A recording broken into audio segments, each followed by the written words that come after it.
I know I'm not alone in being delighted to be here with you today. I felt blessed when I found out I was a finalist in this competition, and I'm just so grateful to Earth Ministry for staging the competition and for picking me. Now, the text that inspires my remarks today is the first chapter of Genesis.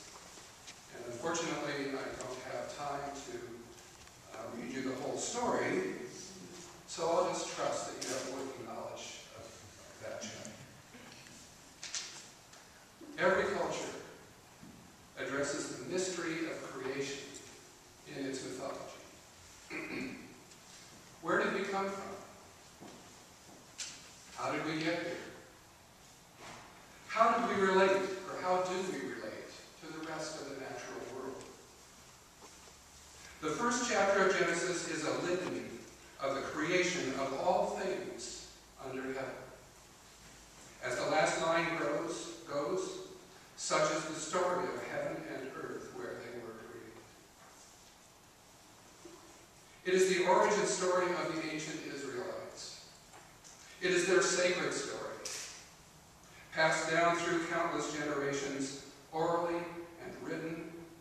It became our story. Whether we read it literally or metaphorically, it is our story. As such, it is a seminal story.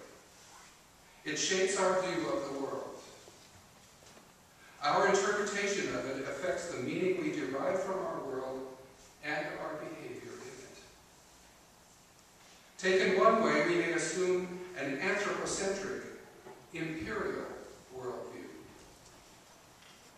We may conclude that we are God's special creation, apart from the earth, free to treat it as an object, of value only when transformed into money, and ultimately into garbage. Taken another way, we may forge an ecocentric worldview, feeling ourselves a part of an earth community, subject to its rules with special responsibility for its care. The consequences of the behavior driven by an imperial worldview are so catastrophic that I believe that it is imperative that we change the story. It is our only hope for a positive future for all of creation. Changing the story does not require turning our back on chapter 1. Rather, it means letting our understanding of it evolve. Understanding its context, finding a deeper, more poetic meaning. Just as our understanding of the origin of the universe has evolved over the millennia, so can our reading of these sacred texts. Biblical scholar Ellen Davis offers a new agrarian reading of chapter 1 in her book, Scripture, Culture, and Agriculture. Her reading recognizes the context in which the story was written. After 40 years in the wilderness, the Jews settled in the steep, rocky, hill regions of Canaan. It was a hard land that nobody else wanted. The land gave up crops grudgingly. There were no fertile floodplains, so agriculture depended entirely on rainfall. Yet it was biologically diverse, mingling the gene pools of 3 continents. Professor Davis reads the story as a liturgical poem, most likely the creation of a priest, and recited ritually to remind his flock of, in Davis's words, the particular features of their distinctive social and ecological niche, and of the blessings and responsibilities that pertain to it. The poet's message is clear. First, there is goodness in God's creation. Goodness in the light and in the darkness. Goodness in the rain and in the rivers and streams. Goodness in the sea and in the earth. Goodness in the sun, the moon, and the stars. Goodness in all living things, including man and woman. Second,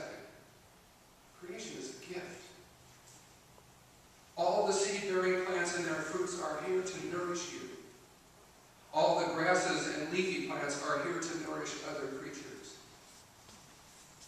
Finally, you are called to master the earth and all that dwells upon it. You are blessed, but you are not special. God blessed all of the other creatures too. I find God's call to master the earth troubling. And I know I'm not alone. What does it mean?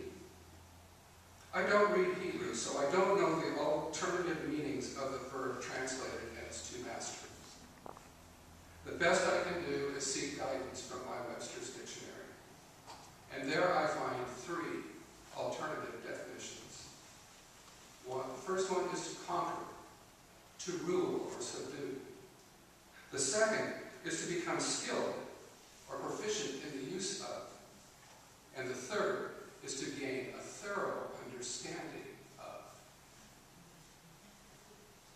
Is God's call a commission to treat this genetically rich yet challenging land as an enemy to be conquered?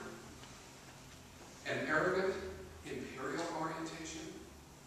Or is it an admonition to work with the land, to understand its idiosyncrasies, to become proficient in the skills that promise prosperity? I looked at 6 different Bibles for a clue. Only my Good News Bible and the Jewish Study Bible, Professor Davis's source, translated that call as fill the earth and master it. I place my faith in mastery, a humble earth community orientation. God blessed them and said to them, be fertile and increase, fill the earth and understand it, accept responsibility for it, become intimate with it, and you will prosper. Chapter 1 is a liturgical celebration of fecundity. Seed is the sacred centerpiece of the poet's narrative. Seed, cultivated and protected by people in intimate relationship with the land, is the essence of procreation. Seed, ground into flour for bread, found at the core of all fruits, consumed whole or as grass by animals, is the essence of nourishment. Procreation and nourishment are the only 2 requirements to sustain life. To celebrate the sowing, first fruits, harvest, and storage of seed-bearing plants is to recognize seed as the fulfillment of both biological imperatives. Seed is the essence of life. While the poet's message resonated with his agrarian audience, it has been abandoned by modern industrial agriculture. The contrast between sensibilities is stark. The ancient Israelis lived by a land ethic, described by Professor Davis as an agrarian mindfulness, that land, this land, my land, our land, is inseparable from self before God. Industrial agriculture objectifies land, of value only in its ability to support the food industry at the lowest possible price.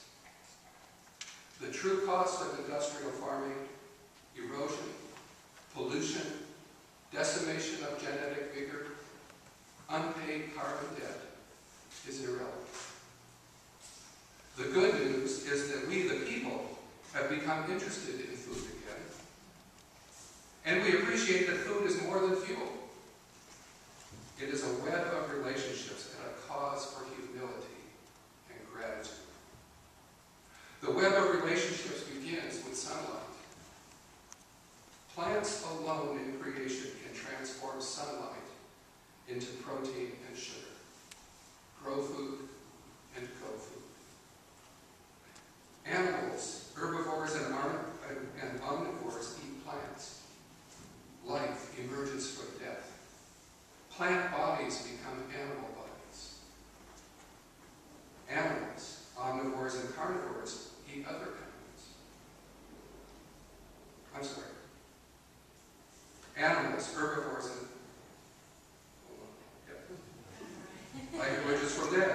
body's becoming animals. Now I'm back on track. Animals. Omnivores and carnivores eat other animals. Life emerges from death. Animal bodies become animal bodies.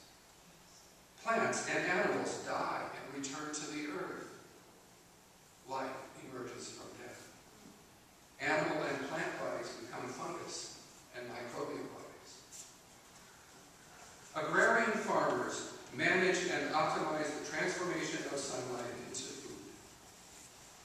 In the most innovative relationships, we transform these changing forms of light into our own bodies. Eating becomes sacred. It is right that we express gratitude. There is a simple blessing that does so beautifully. It was composed by Reverend David Gunderson, an Episcopal priest, and it goes like this. With gratitude and joy, we accept these gifts of food. Into our bodies we take these changing forms of light that we